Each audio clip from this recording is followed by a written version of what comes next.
Bom, boa tarde a todos e a todas.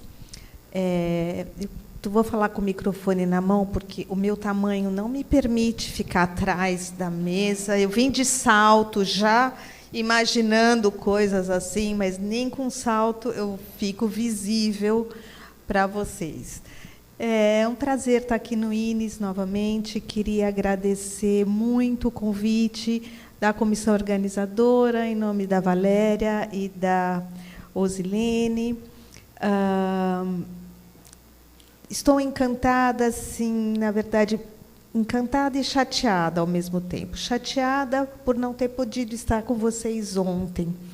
E pelas fotos, pelos temas e pelo pouquinho que eu consegui assistir de hoje de manhã, eu imagino que eu perdi discussões riquíssimas e apresentações maravilhosas. Então, esse é meu lado triste. Por outro lado, do encantamento, eu já comentei isso com algumas pessoas. Eu trabalho na área já há algum tempo. Não me perguntem quanto, porque eu não vou falar. Mas eu já trabalho há muito tempo na área. E, na verdade, chega uma hora que a gente fica sempre conversando com os nossos grupos e parece que o movimento, a educação de surdos, frente ao caos da educação no país, vai ficando paralisado. E aí, quando a gente tem contato com os trabalhos de vocês, nesses pouquíssimo tempo que eu consegui ver, eu vejo assim, nossa, que diferença que está acontecendo, né? Então, essa abertura, graças ao Plano Viver Sem Limites, dos cursos de licenciatura e bacharelado em letras libras, de uma forma mais generalizada nas universidades federais, deu novo gás, porque entrou jovem. E vocês estão mostrando e buscando temas, campos na educação de surdo, no ensino de libras, pensar em materiais, pensar em outras possibilidades, isso está fazendo que a coisa vá ganhando uma dimensão que me deixa muito feliz e muito orgulhosa. Então, eu queria publicamente parabenizar a essa juventude e aos orientandos que a Celeste aqui apresentou. Falei para ela, ela me cansou, ela trabalha muito, né? Já fiquei cansada de ouvir tudo que ela já fez e faz ainda na UFRJ. E, assim, parabenizar o INES também por esses cursos que vocês têm agora na educação superior, que, em diálogo com as universidades federais, isso vai dando corpo e novas possibilidades de resistência. Porque, frente à situação da educação hoje neste país, e, principalmente, desde 2008, com esta política perversa, inclusiva, e eu concordo com a Celeste, né, que a gente não tem isso, a educação de surdos perdeu muito. E o INES é esse lugar de resistência, né, e eu fico muito feliz por isso.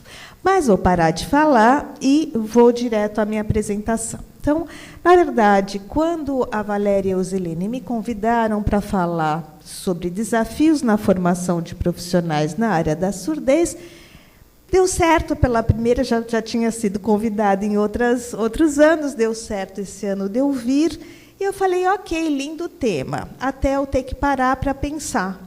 Quer dizer, o maior desafio para mim é o tema, porque são tantos os desafios que eu falei, bom, a partir de que lugar que eu vou abordar essa temática.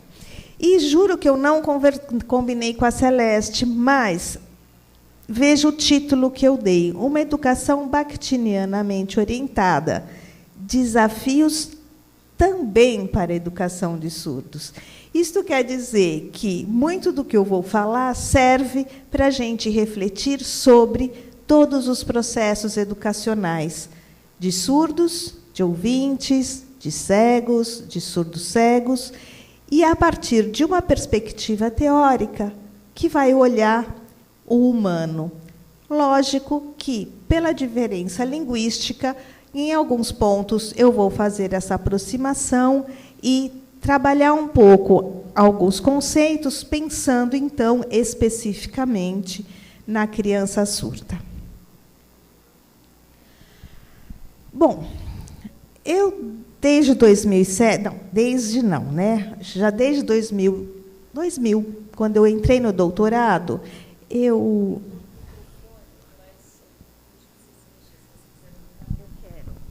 quero... TDAH, eu não paro. Alô. Bom, agora está melhor. Agora eu posso me mover. Obrigada.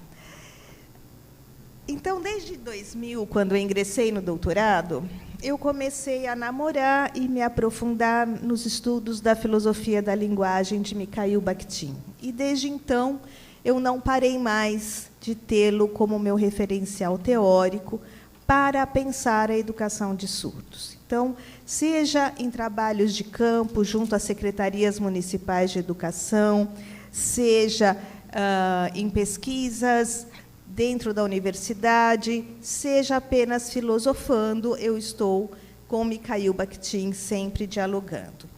E, atualmente, eu ministro uma disciplina na pós-graduação, que é o nome do autor, Educação, Linguagens e Culturas, onde essa questão da educação tem ficado cada vez mais presente nas nossas discussões a partir deste teórico. Mas por que usá-lo, já que não é uma tradição na educação? Por que usá-lo a partir do momento que ele, de toda a sua obra, do conjunto da sua obra, ele escreveu de 1918 até 1965, fora os escritos que não foram publicados, só uma, ele relatou a sua experiência como educador. Ele foi, durante um tempo, professor de russo para alunos russos do terceiro ano do ensino médio no Brasil. Então, por que usá-lo como perspectiva teórica? Bom, e se é possível... eu tive um problema com o meu computador também. Tudo que terminava com A e E, ele mudou A ou AR, ele mudou para E. Então, vocês vão encontrar, assim, caso positivo, E. Aí eu já estava lendo a apresentação, já encontrei um monte, não sei, meu computador ontem resolveu brincar 1h comigo, não dava, né? E se é possível, então, a partir dessa perspectiva, pensar a educação escolar, ou pensar a educação no seu conceito mais amplo, que é onde eu gosto de trabalhar, será que é possível eu pensar na educação de surdos a partir dessa perspectiva? Então, acredito que, pelo histórico que eu disse antes, desde 2000 que eu faço isso, eu só posso falar que sim, e sim, porque todas as suas discussões vão se inscrever na área das ciências humanas. Isto, para mim, já basta. Tá? Então, eu vou tentar trazer alguns conceitos e discutir. E um parênteses. E é tão interessante isso que tem uma amiga minha que estuda doutorado em outra universidade, não na USP, é surda, e eu apresentei aos estudos de Bakhtin, e um dia ela me manda um WhatsApp. Por que você nunca me disse que Bakhtin tinha trabalhado com surdos? Aí eu respondi, porque ele nunca trabalhou com surdos, por isso que eu não disse. Mas tudo o que ele diz aqui, eu me reconheço nele. E aí a resposta foi essa, talvez porque ele fale do humano. Né? E aí, olhar essa perspectiva, não da falta de audição, não das dificuldades dos surdos, mas eles são surdos e eu sou ouvinte. Tem gente aqui de 1,90 m, eu tenho 1,5 m. Então, como é que a gente vai lidando com essa diferença? Né? Bom, discutindo, então, alguns conceitos para pensar a educação. Um conceito central para Bakhtin é... como é que vocês fazem o sinal de Bakhtin no Rio? Bakhtin, tá. Em São Paulo, tá?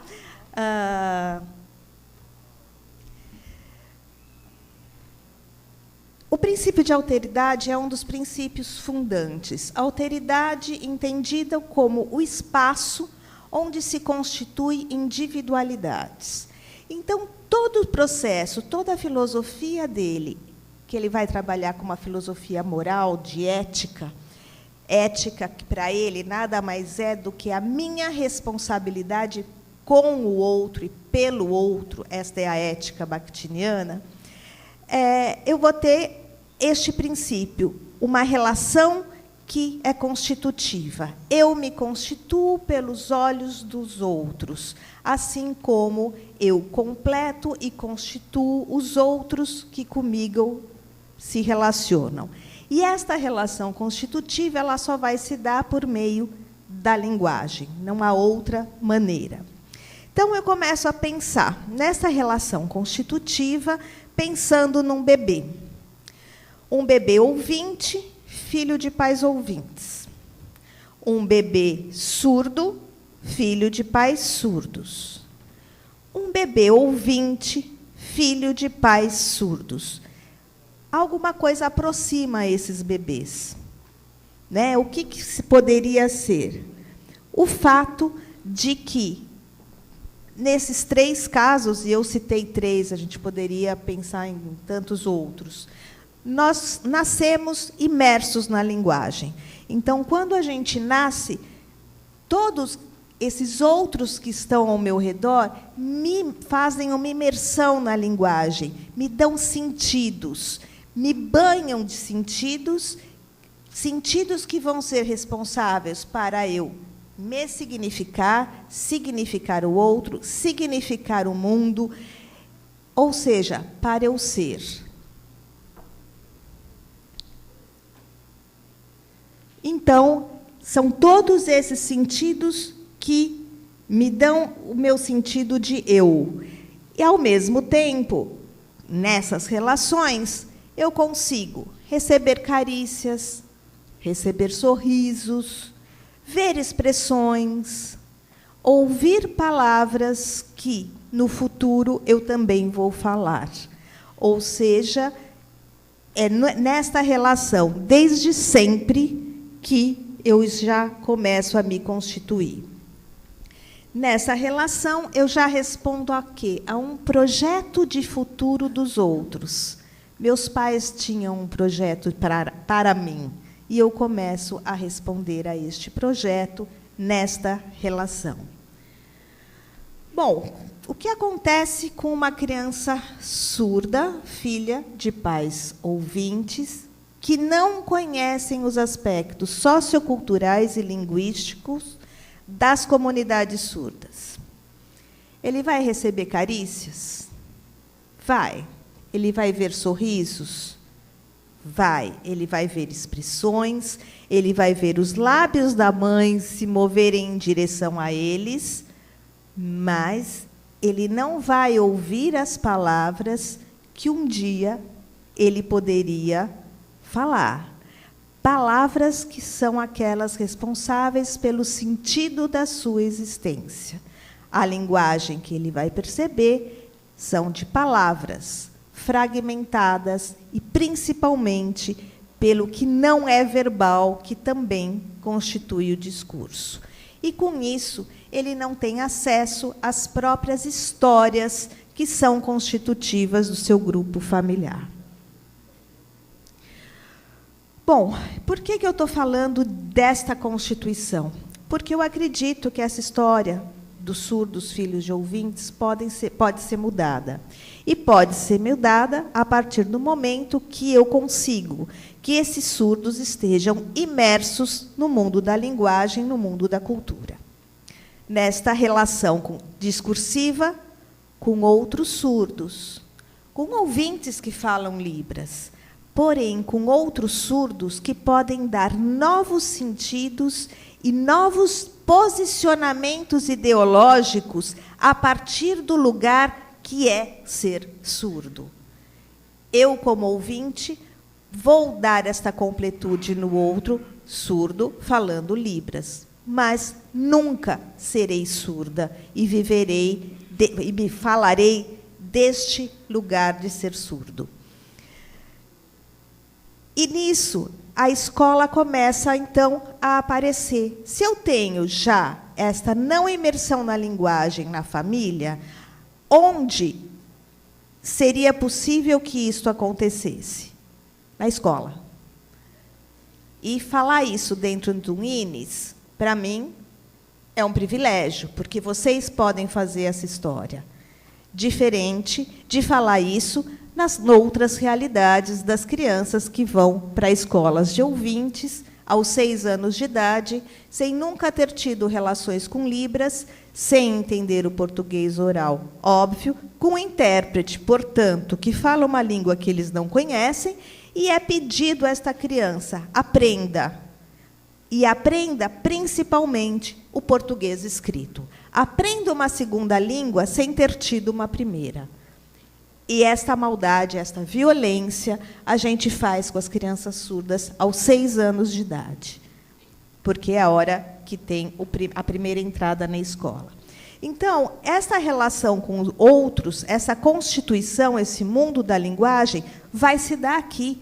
E isso a gente precisa ter consciência numa formação de professores de surdos, porque os ouvintes, eles chegam na escola, pelo menos com linguagem. Podemos fazer um estrago com eles, por meio da linguagem, mas, com os surdos, a gente ainda tem que entender que nem na família este acolhimento pela linguagem tem sido possível de acontecer. Então, quando eu penso em escola, eu não posso reduzir as minhas decisões apenas a conteúdos disciplinares, de disciplinas. Eu não posso também reduzir só a uma questão linguística, porque, se assim fosse, nenhuma criança ouvinte teria problema na escola. Todos falamos a mesma língua, não é? Mas eu tenho que pensar que propiciar um espaço onde se compartilhe uma linguagem é dar consciência a esta criança sobre novas possibilidades e perspectivas de futuro. Não de ser surdo único numa escola de ouvintes, mas sim uma perspectiva de ser surdo e ser professor de uma universidade pública, assim como eu. Se é que seja esse desejo. Não façam isso. Vão ser médicos, vão fazer outras coisas que dá dinheiro e a gente se desgasta menos. Mas também é uma forma de possibilitar tanto à família ou aos professores, e aí, no caso, ouvintes, que ali vai acontecer um encontro do quê? Não só uma relação entre línguas, ou uma translinguagem, como a gente chama hoje, onde eu posso, pela escrita, transitar entre línguas, mas ali eu tenho um encontro de duas culturas, e duas culturas que nunca poderão se fundir. Cada uma tem a sua unidade, cada uma deve enriquecer a outra. Ou seja, numa perspectiva bakhtiniana, eu não tenho nenhuma superioridade de ninguém em relação ao outro. Nós nos transformamos, e culturalmente também. Então, nesta constituição do eu tenho que pensar que, se não há linguagem, não há educação.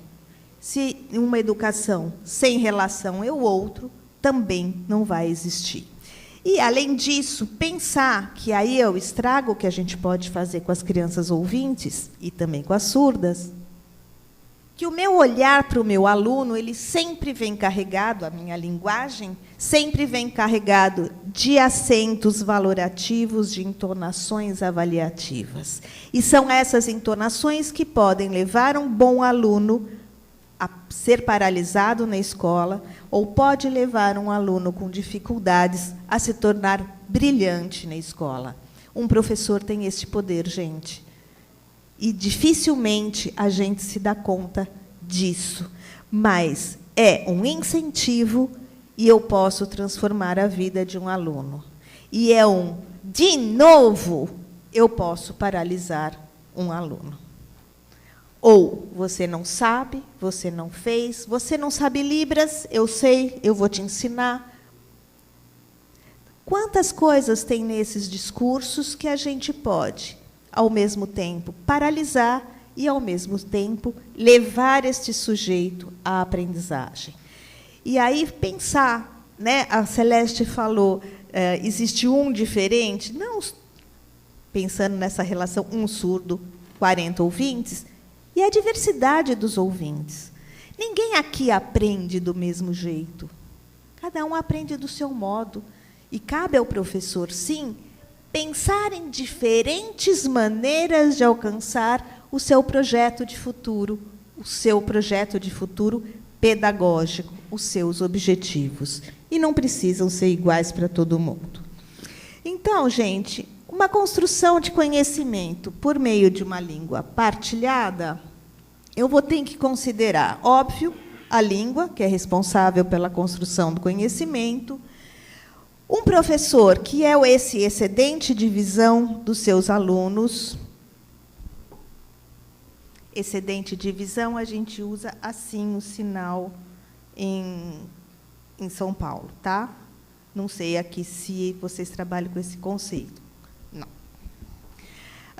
O professor e o seu excedente de visão sobre o seu projeto educacional, seu projeto de futuro, o excedente de visão dos alunos em relação ao professor, que também pode se paralisar se os alunos não derem uma entonação valorativa para ele, e a objetivação do conhecimento. Então, gente, eu vou passar rapidinho por causa do tempo, imagino que eu já esteja quase acabando. A língua responsável pela construção do conhecimento. Historicamente, eles têm sido enunciados numa língua de domínio do professor e não dos alunos. E, quando isto acontece, esses conhecimentos entram pela escrita, que tem sido trabalhada com o surdo como objeto, distante do uso, uma coisa objetivada que não permite o uso da linguagem escrita, por meio de interações verbais de lugares sociais que implicam numa tríplice e desigual relação de poder, professor, aluno, ouvinte, surdo, em português, Libras. E procedimentos discursivos que não possibilitam o diálogo, então, de conhecimento e vida. Mudança no contexto escolar, colocar professor ouvinte para dar aula em Libras. Eu tenho, então, novas relações de poder, porque eu tiro os ouvintes do conforto linguístico e faço os ouvintes... Eu estou falando de mim mesmo, tá? Porque eu já tive que fazer isso. Demandar alterações em práticas pedagógicas, porque eu mudei de língua. E a vivência de que, mesmo falando Libras, eu não posso compartilhar, estar imersa na cultura do outro, ou seja, eu me inverto a posição historicamente constituída em relação à educação de surdos. E, nessa relação línguas, culturas, lembrar que, para mim, pela perspectiva bakhtiniana, é justamente esta relação que é a riqueza da educação bilíngue. É onde há troca, onde há complemento, é onde nós nos transformamos. Mas também pode ser um grande perigo, porque eu estou lidando sempre com valores sociais assimétricos que não podem sobrepor. Professor e excedente de visão sobre os alunos, eu já falei. Quer dizer, essas entonações que o professor tem na sua linguagem em relação aos seus alunos e que pode, então, fazer muita diferença no processo educacional das crianças. Sobre o seu projeto educacional, eu sempre tenho que ter um projeto de futuro. O que eu quero na educação das minhas crianças, ou dos meus adolescentes, ou dos meus adultos. Atualmente, todos os meus adultos são crianças, porque eu descobri que meus alunos são deste século. Então, isso, para mim, eu tive um choque quando eu descobri que os meus alunos nasceram nesse século. Era algo que eu nunca tinha parado para pensar. Então, é tudo criança para mim.